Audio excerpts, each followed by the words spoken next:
নমস্কার এভরিওয়ান, সবাই ওয়েলকাম করছি নতুন একটি রেসিপি দেখার জন্য। আশা করি আপনারা সবাই ভালো আছেন এবং সুস্থ আছেন। আজকে সুজি দিয়ে নরম তুলতুলে একটা পিঠা রেসিপি নিয়ে আসলাম। পিঠা তো আপনারা অনেকভাবে খেয়েছেন, তবে সুজির এই পিঠাটা একবার খেয়ে দেখতে পারেন। এতটাই খেতে ভালো হয়, মুখে দিলেই কিন্তু মিলিয়ে যাবে। তাছাড়া হঠাৎ অতিথি আপ্যায়নের জন্য সামান্য সুজি দিয়ে এই পিঠাটা কিন্তু ঝটপট তৈরি করে দিতে পারেন কোনো রকম ঝামেলা ছাড়া। এবার চলুন মূল রেসিপিতে যাওয়া যাক, আশা করি আপনাদের ভালো লাগবে। প্রথমে 2 চামচের মতো ঘি ব্যবহার করলাম।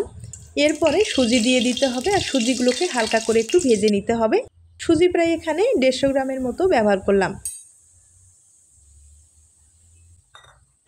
চুলার আঁচটা হালকা করে দিতে হবে।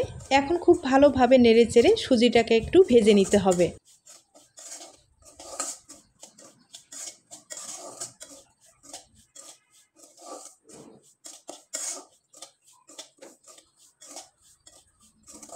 সুজিটা আমি ভালোভাবে ভেজে নিলাম। এখন এখানে 2টার মতো এলাচ আমি একটু গুঁড়ো করে নিয়েছি, সেটা কিন্তু দিয়ে দিব। তাহলে পিঠার ফ্লেভারটা কিন্তু খুব ভালো আসবে, খেতেও অনেক ভালো লাগবে। আবারও কিছু সময় একটু নেড়েচেড়ে নিব।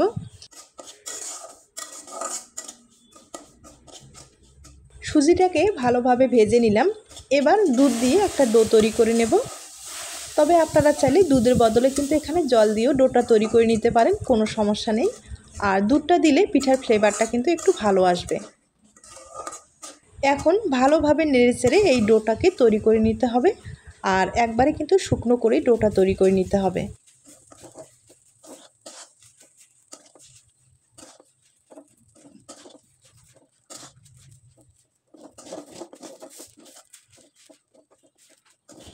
ডোটা আমি খুব ভালোভাবে তৈরি করে নিলাম, একবারে শুকনো শুকনো করেই তৈরি করে নিলাম। এখন কিন্তু তুলে নিতে হবে আর খুব ভালোভাবে মথে নিতে হবে। আমি একটা প্লেটে হালকা করে একটু ঘি ছড়িয়ে চারিপাশে একটু লাগিয়ে নিলাম। এবার আমি সুজির ডোটা খুব ভালোভাবে মথে নিব। তবে সুজির ডোটা কিন্তু অনেকটাই গরম আছে, আর এতটা গরমে কিন্তু হাত দেওয়ার দরকার নেই, হালকা করে একটু ঠান্ডা করে নিতে পারেন। এরপরে হাতে ঠান্ডা জল লাগিয়ে ডোটা তৈরি করে নিতে পারেন, কোনো সমস্যা নেই। তবে ডোটা কিন্তু ভালোভাবে মথে নিতে হবে, তাহলে পিঠাগুলো একবারে সফট হবে, খেতেও ভালো লাগবে।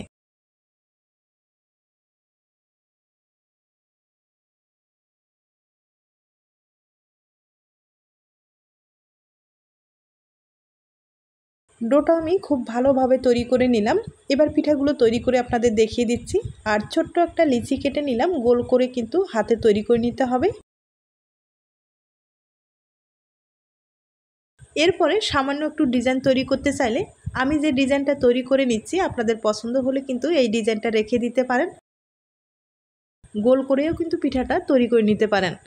আর আমি কিন্তু একটু দেখার সৌন্দর্যে এই ডিজাইনটা তৈরি করে নিলাম।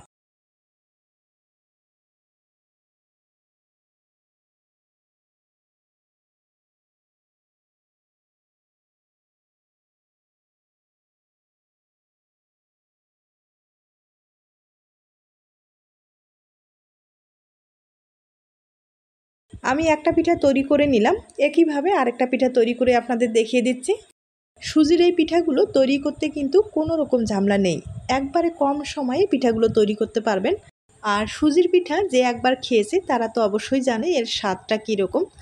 আর যারা এখনও খাননি তারা কিন্তু অবশ্যই এই পিঠাটা একবার হলেও ট্রাই করে দেখতে পারেন। একবার খেলে কিন্তু এর স্বাদটা ভোলা যাবে না, আর মুখে দিলেই মিলিয়ে যাবে। অবশ্যই বাড়িতে একবার হলেও ট্রাই করে দেখতে পারেন।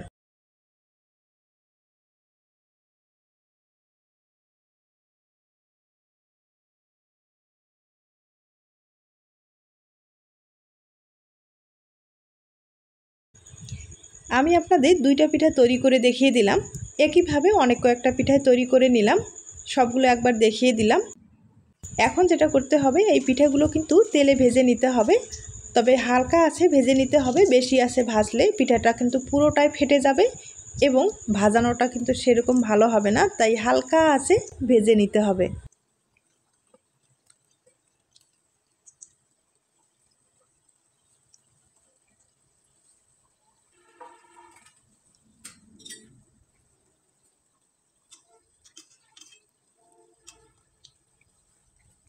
এই পিঠাগুলো দেওয়ার সাথে কিন্তু নাড়াচাড়া করবেন না, ভেঙে যাবে। আর এক পাশে যখন হয়ে যাবে তখন কিন্তু হালকা করে একটু উল্টে পাল্টে দিতে পারেন।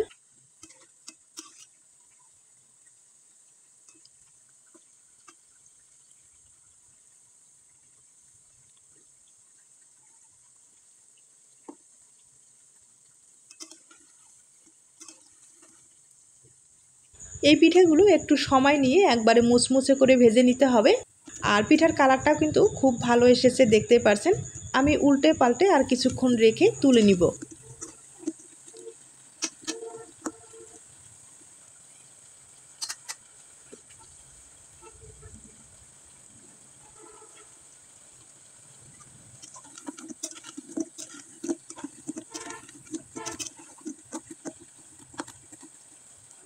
পিঠাগুলো একবারে মুচমুচে করে ভেজে নিলাম, এখন তুলে নিতে হবে।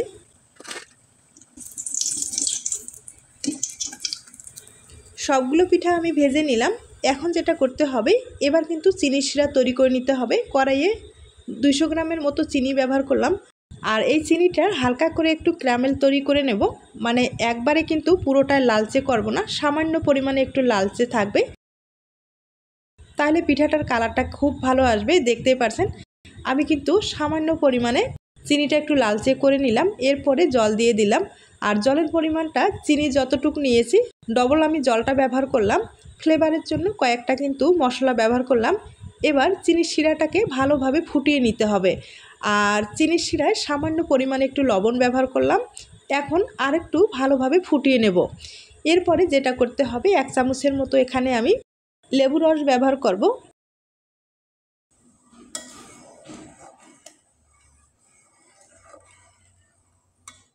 এবার আমি সুজির পিঠাগুলো দিয়ে দিব।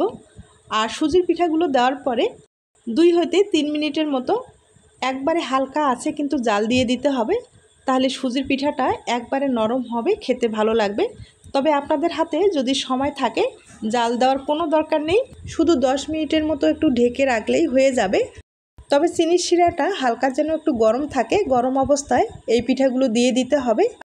আমি কিন্তু হালকা আছে 2 হতে 3 মিনিটের মতো ভালোভাবে ঢেকে একটু জাল দিয়ে দিব। এরপরে আপনাদের পরিবেশন করে দেখিয়ে দিচ্ছি। তার আগে ছোট্ট একটা রিকোয়েস্ট থাকবে, পিঠার এই রেসিপিটি আপনাদের কাছে যদি ভালো লেগে থাকে বা আপনার কোনো উপকারে আসতে পারে, তাহলে কিন্তু একটা লাইক দিতে পারেন। আর এখন আমি একটা ভেঙে দেখিয়ে দিচ্ছি। দেখতেই পারছেন পিঠাটা কতটা লোভনীয় হয়েছে আর কতটা নরম হয়েছে। তাহলে আজ এ পর্যন্ত, নতুন কোনো রেসিপির সাথে আবার দেখা হবে। সবাই ভালো থাকবেন এবং সুস্থ থাকবেন।